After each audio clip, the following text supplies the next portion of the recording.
நல்லவன், நாளும் தெரிஞ்சவன், மனுஷன், மனுஷி. நல்லவன்னா யார்? நல்ல வார்த்தை பேசுகிறவன், நல்லதை பார்க்குறவன், நல்லதை கேட்குறவன், நல்ல செயலை மட்டும் செஞ்சுறவன். அந்த நல்ல செயல் தான் கடவுள். நல்ல செயல் தான் கடவுள். கடவுள் தான் மிகப்பெரியவர். கெட்டது தான் ஆணவம். அந்த கெட்டதுன்ற ஆணவம் தான் திமுக கட்சி. அந்த திமுக கட்சி தான் 41 உயிரை போச்சு. பதவிக்காக, பணத்துக்காக போச்சு. என்னடா பயமே இல்லாமல் பேசுகிறேன்னு பார்க்குறீங்களா? பயம் கடவுளுக்கு மட்டும்தான் பயம்.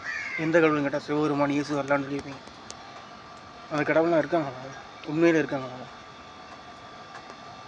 இருந்திருந்தால் தமிழ்நாடு என்றைக்கோ எதுக்குங்க இந்த உலகம் விட்டுருக்கு? தமிழ்நாடு ஏன் இப்படி இருக்குது? கடவுளுக்கு உருவம் இல்லை. எல்லாம் நான் படித்தது தான். நல்ல செயல் தாங்க கடவுள். நல்ல எண்ணம் தான் கடவுள். தயவு செஞ்சு இதை மனசில் வச்சுக்கோங்க. நல்ல மனுஷனும் மனுஷியும். நான் பேசுகிறத திருடன் கேட்க மாட்டான், ஐயோக்கியம் கேட்க மாட்டான். நல்ல மனுஷனும் மனுஷியும் கேட்பாங்க. எல்லா மக்களும் ஒன்றா சேருங்க. சுயமாக சிந்திங்க. நல்லதை மட்டும் சிந்திங்க, நல்லதை மட்டும் செய்யுங்க. நம்ம தமிழை வெற்றி கழகத்துக்கு ஓட்டு போடுங்க.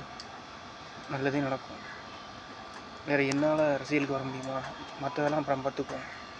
முதல்ல தமிழ்நாடு அரசுனா என்ன, அரசியல்னால் என்னன்னு எல்லாத்தையும் தெரிஞ்சுக்கணும். உடம்புல உயிர் உள்ள வரையும் போராடுங்க.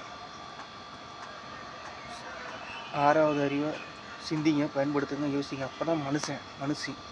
சும்மா நல்ல எண்ணம் தான் கடவுள்.